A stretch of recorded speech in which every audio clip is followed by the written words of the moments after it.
All right, let's take you to this story now. Suspended Public Protector Advocate Busisiwe Mkhwebane held a media briefing a few minutes ago. In fact, I think it's still ongoing. And this was to discuss the Section 194 committee report. She says the Section 194 committee has continued to ignore her requests, for her lack of representation, and went on to adopt the report while she had no legal representation and so on. So let's get an analysis on what she had to say during that briefing. We're now joined via Teams by Elton Hart from the University of Johannesburg's Law Clinic. Elton, thank you so much for your time this afternoon. Really do appreciate it. Let's now get your reaction on the suspended Public Protector now trying to contact Parliament, in fact, to stop that report that the Section 194 has indeed submitted to it and has adopted. No, indeed, she is trying to now actually get Parliament to interfere in the process as to their recommendations by the ad hoc committee into her fitness to hold office. Obviously, the ad hoc committee gave her certain deadlines at which she has to respond or not. And it's not sort of half she can say and only rely on the fact that she did not have legal representation. Yes, you have a right to have legal representation.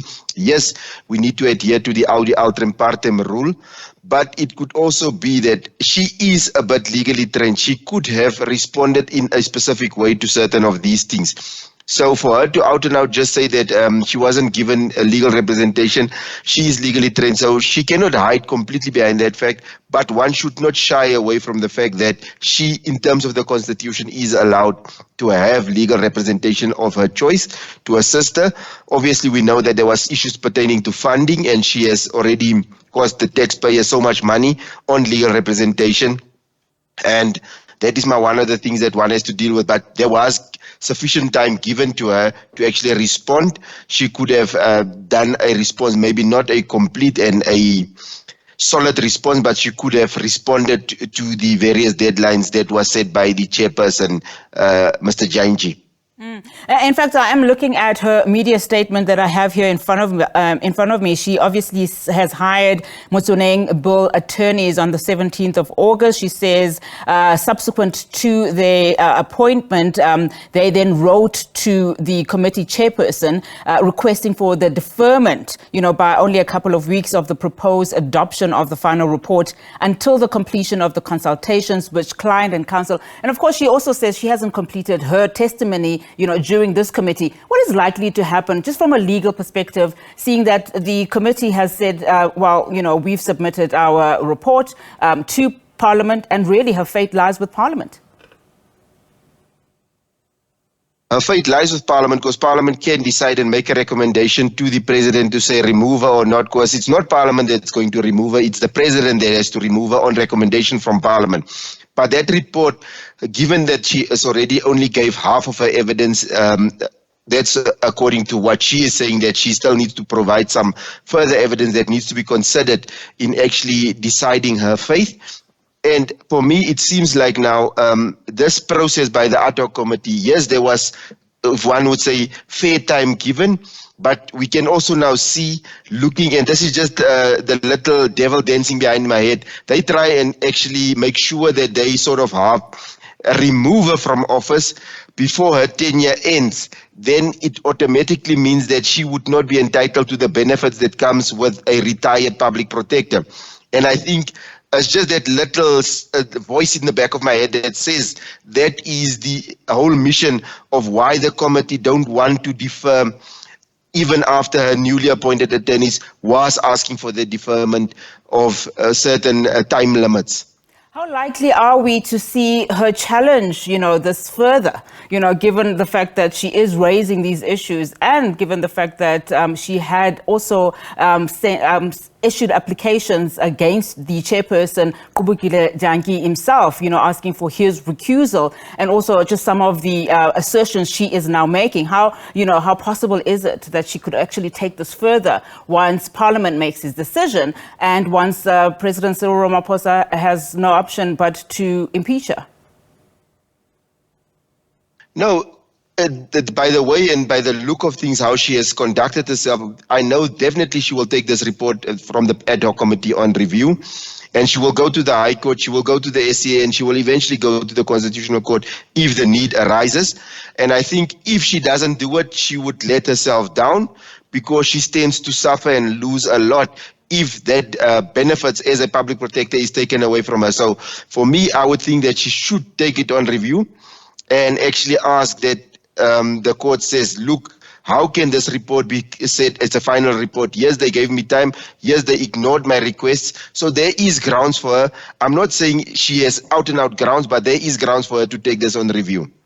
What does it do to the process that we've just seen now in terms of the interviews for a new public protector? We, of course, know that Koleka Gcaleka has been named as one of the favorites to replace Mkhwebane. No, it doesn't affect the appointment of the new public protector. Her tenure as public protector comes to an end now, October 2023. So it's not that they're going to renew her contract or renew her term. She's out. When her term ends, she's out. So she's just now fighting to actually hold on to her benefits as the head of the Chapter 9 institution that comes after you are done with your tenure at the Public Protector's Office. The appointment of Gcaleka or whoever is going to be appointed, that still goes ahead and nothing stands in that way. The president can still appoint and make an announcement even tomorrow to say, this is the person that we're going to appoint as the new public protector starting from 1 November or 16 October, whichever is the deadline for her tenure to end.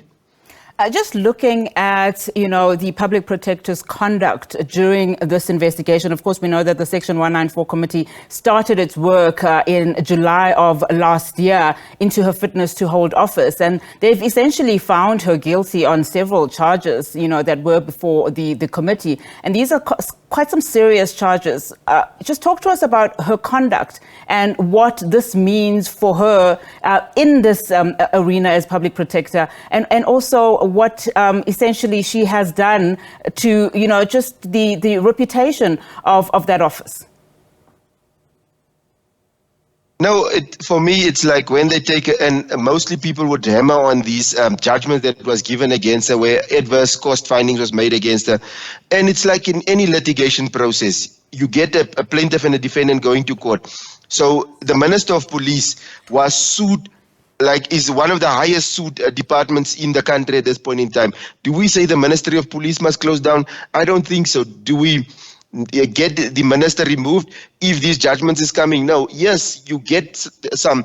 There's a lot of things that she has done as a public protector that was good, reports that was finalized. Some of the work was done before she even came in, and that report she just had to release because there was time limit set to it. So there is these pros and cons that come with the job. Yes, she most probably made errors in judgment in some of the decisions. Some people would even say that some of the reports that she wrote was politically fueled, but that is one of the things that one needs to look at. And obviously they say that she was politically aligned to the former president. There's not sufficient evidence that supports that, but if one sits there in the corner, you'd look at it and you say maybe this is factional battles that also saw the door of the public protector's office. But it all comes within the litigation process. You lose some, you win some, based on your set of facts that's in front of you.